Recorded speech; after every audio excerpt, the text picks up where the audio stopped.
Yeah, I need to say. Okay, see you soon. Hey guys, it's just miserable weather, isn't it? It's going to make me look really good in here, isn't it? Some dark cave, but anyway. But we've sheltered you from the rain. Okay, thank you. That's very sweet of you anyway. Okay. Winston Peters has described the decision about the Crafar farms as economic treason. Do you have any response to that? Oh, well, he's in a state of denial. I mean, New Zealand has very strict legislation when it comes to overseas purchase of New Zealand farmland and investment in New Zealand. The government last year toughened up that legislation and made it more difficult for foreigners to buy land in New Zealand unless they meet certain conditions. The purchase by the Chinese entity of the 16 Crafar farms in New Zealand well and truly exceeded all of those conditions, and so while ministers were in a position to review the decision from the Overseas Investment Office, if they were to turn that decision down, they would have had to have reasons to do so. In our view, there were no reasons to do so. The Overseas Investment Office quite clearly interpreted and correctly interpreted the legislation, and had they turned it down on the basis of being simply Chinese, that would not only be unlawful, but it would be unacceptable and would have been overturned in the courts. The second thing I'd say is actually I think this is a positive move for those particular farms. As we can see from the bid, there will be significant investment made, and from the government's point of view, we don't want to see the wholesale sale of land in New Zealand, but in the last 18 months there's been 72 farms sold to foreign buyers, primarily Germans, British and Australian interests, some American interests. If we started to see a very big increase in the demand for New Zealand farms from overseas, then the government may go back and look at both the regulations and the law, but at this point we haven't seen anything to concern us. And frankly, when it comes to the Labour Party's complaints, it's a little bit shallow because they sold land at 6.5 times the rate that the national government has. David Shearer is not in a position to say that he would have turned that down because, in my view, his actions would have in fact been unlawful. And it's worth remembering that it was the Labour Party, in support with the National Party, that signed up to the free trade agreement with the Chinese government some years ago, which conferred upon those Chinese entities what's called the most favoured nation status. We're not in a position to discriminate, nor would we want to discriminate. Should you have not agreed, was there a possibility that you could have been taken to court by the Chinese government?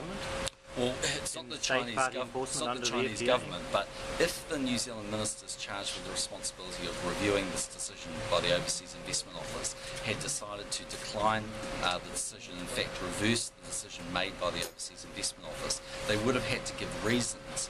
Now, the point there is the reasons can't be simply because you come from China. The reasons would have to be genuine reasons which show that they're in breach of the New Zealand regulations. And in our view, that wasn't a serious possibility. People have said that this bid is non-compliant because they have no experience in dairy farming, and that is one of the criteria that they are supposed to meet in order to purchase. Well, my understanding is that's an inaccurate assertion. If you have a look at the buyer, is a very significant entity in his own right. He owns agribusinesses around the world, not just in China but in New Zealand. He owns major retail distribution capability in China, and part of the condition actually of this bid is that the products that are produced here will be distributed through Chinese interests in China. So from New Zealand's point of view, as I've said, I wouldn't want to see enormous tracts of land being sold regularly week after week after week. I don't think that is the case in New Zealand, but I think we should see this for what it can be, which is a positive for some farms that were very badly run in New Zealand, that didn't meet environmental conditions, and were in liquidation. This case is now going to go to court in judicial review proceedings. Is the sale going to be held up for months and months as a result of that? Well, that's a matter for the courts to determine, and again, we're a government that abides by the law. If the courts decide that the case should be reviewed and overthrown, well, so be it. But I'll leave that for the courts. The court seemed to have granted the permission to proceed with judicial review proceedings, which does seem to indicate that it might be 6 months before we see a resolution. I'm sure that's right. I think that's why the Crown solicitors yesterday made it clear in the courts that the decision would be made by ministers in the next 24 hours, and it was. What would constitute a wholesale buyout of New Zealand farms? Well, on the best information we have at the moment, it's a very small amount of New Zealand land that's owned by foreigners. The situation's not absolutely perfect in terms of the knowledge of that, because when foreign entities buy land in New Zealand and then sell that back to New Zealanders, we don't capture the record of that. So we know how much has potentially gone to foreign hands. We don't know how much has come back into New Zealand hands. But on the best information I had, it was less than 1%, and I wouldn't class that to be excessive. As I said, under our government, in the course of the last 3.5 years, I think about 100,000 hectares have been sold.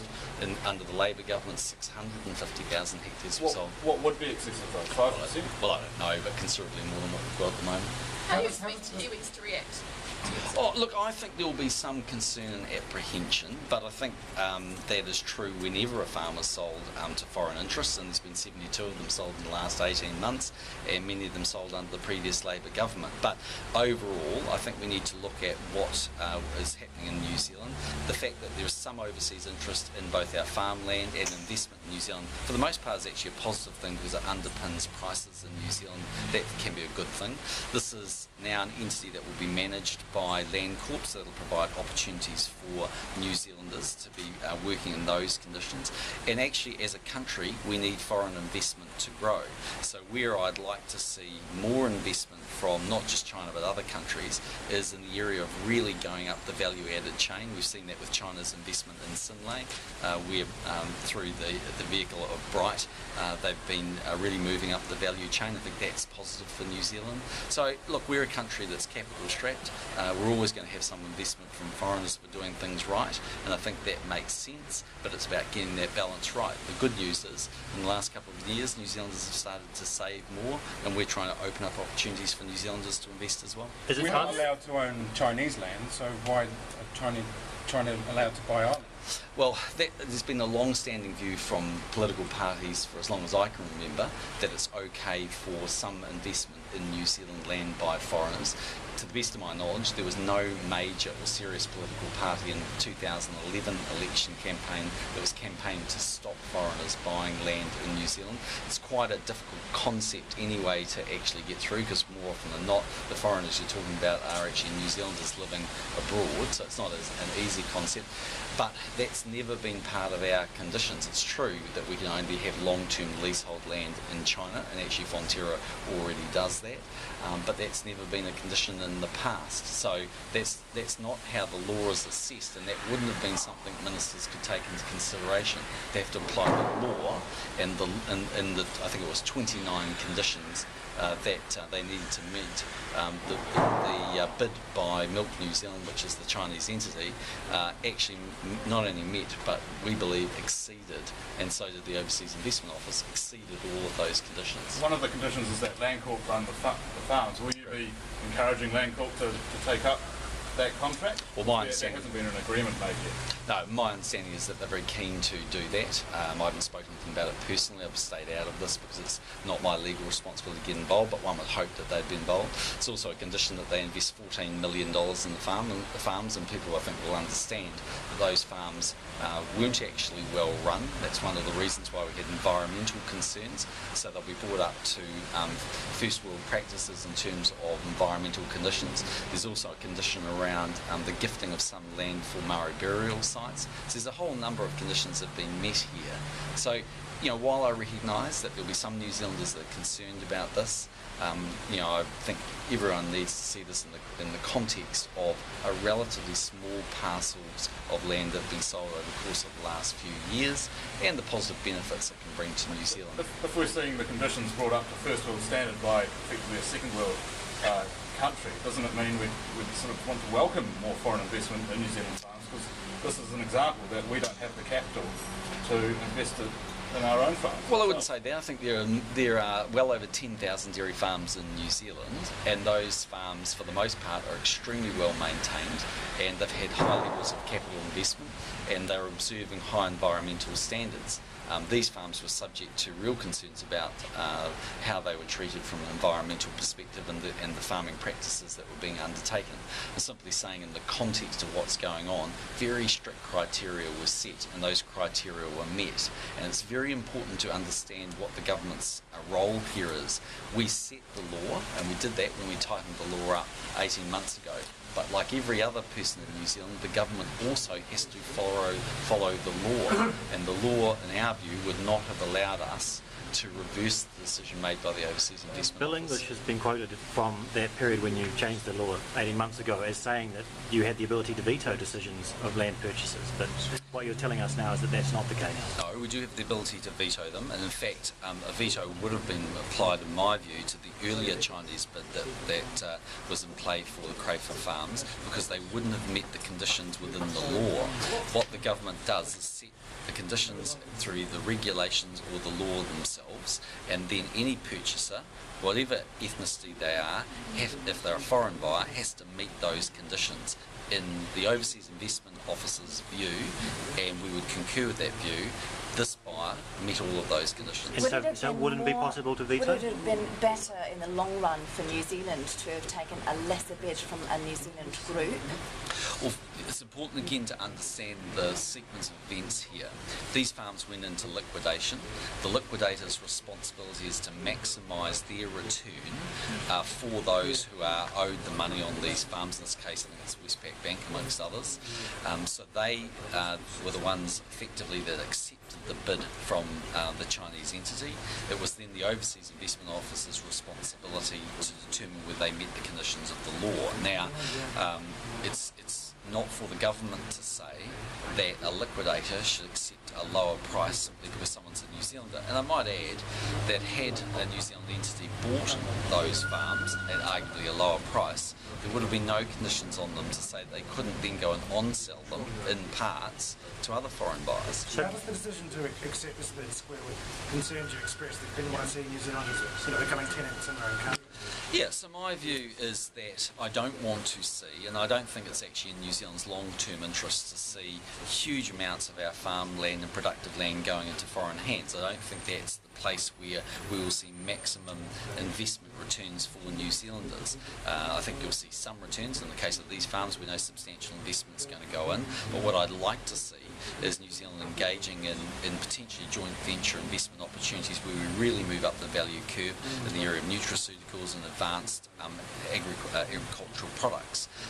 And that's the main interest that I have, but I accept, like most New Zealanders, there'll be some sales of land, and so I don't think a situation where about 1% or less than 1% of farmland is being owned by foreigners puts us in a category where we're tenants in our own land. Was there any pressure on the government by receivers to approve the sale?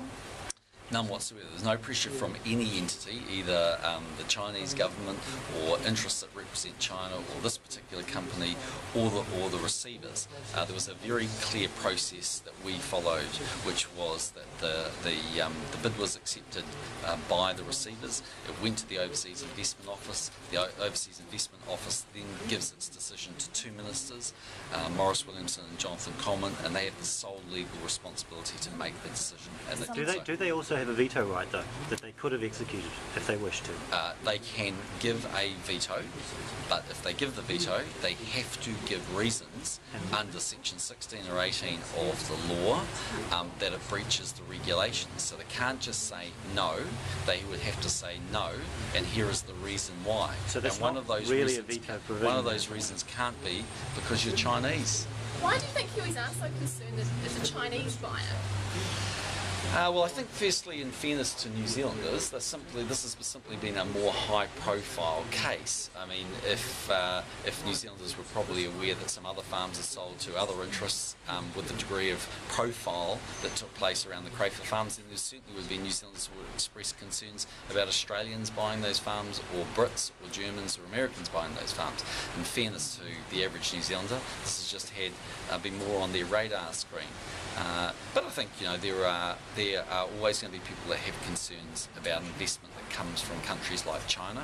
I acknowledge their concerns, but I also say to those New Zealanders, we have pretty tight conditions around sales in New Zealand. The facts of life are that those conditions were met.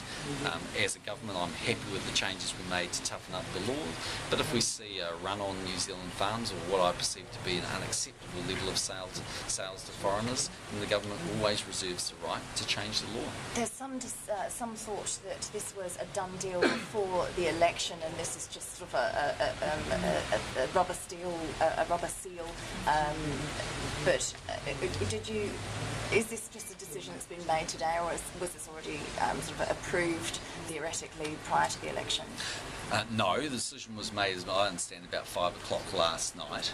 Ministers only very recently received the Overseas Investment Office recommendation. The Overseas Investment Office, I'm sure, has been very conscious, like everybody else, that this has been a potentially, or is a potentially contentious transaction, and they, as I understand, have been working very closely with the buyers on a number of occasions. I think they've gone back and requested more information. They're very tight criteria that have been set for the buyer, and so I can assure anyone who wants to have any conspiracy theory that, like so often with conspiracy theories, they're on the wrong path. The first that we heard about it was the ministers receiving a formal notification from the OIO, I don't know exactly when, but in the last week or so, and the decision, as I understand, was made about 5 o'clock last night. What do you think of Labour leader David Shearer putting flags up on the Crafar farm? It's a political stunt by David Shearer. I mean, it would be great if he really believed it, but if he's going to tell us that he intends to change Labour's policy to campaign in 2014 for a provision that says there'll be no sale of farms to foreigners, then that would be an interesting proposition. He should tell us now. Or if he's going to tell us he's going to be a Prime Minister that breaks the law, well, that would be an interesting proposition. Or if he's going to tell us he wants to turn his back on the deal that was negotiated by the Labour Party with the China FTA, that'd be interesting too. But mark my words, when I go to the very many Chinese functions that I go to every year as Prime Minister of New Zealand, more often than not accompanied by the Labour leader of the opposition, I'll bet you won't be getting up in those meetings telling them that they're not welcome in New Zealand. Is it time for New Zealanders to accept that New Zealand is getting much closer to China? Well, China is New Zealand's second largest market. When Japan was a rising force around the world and investing heavily in New Zealand and forestry products and the likes, there was concern by New Zealanders back then about Japanese investment in New Zealand. I mean, I as I say to New Zealanders, we reserve the sovereign right to do what we think is right. We've set conditions in terms of foreign investment in New Zealand. I think we've got those conditions about right. I think there will always be a place for some foreign investment in New Zealand, and the form it takes is in my view, something that the government is not ambivalent about. We do want to see more investment that can really grow jobs and add value. But I'd say to anyone that looks at this transaction, they will see that this transaction adds value.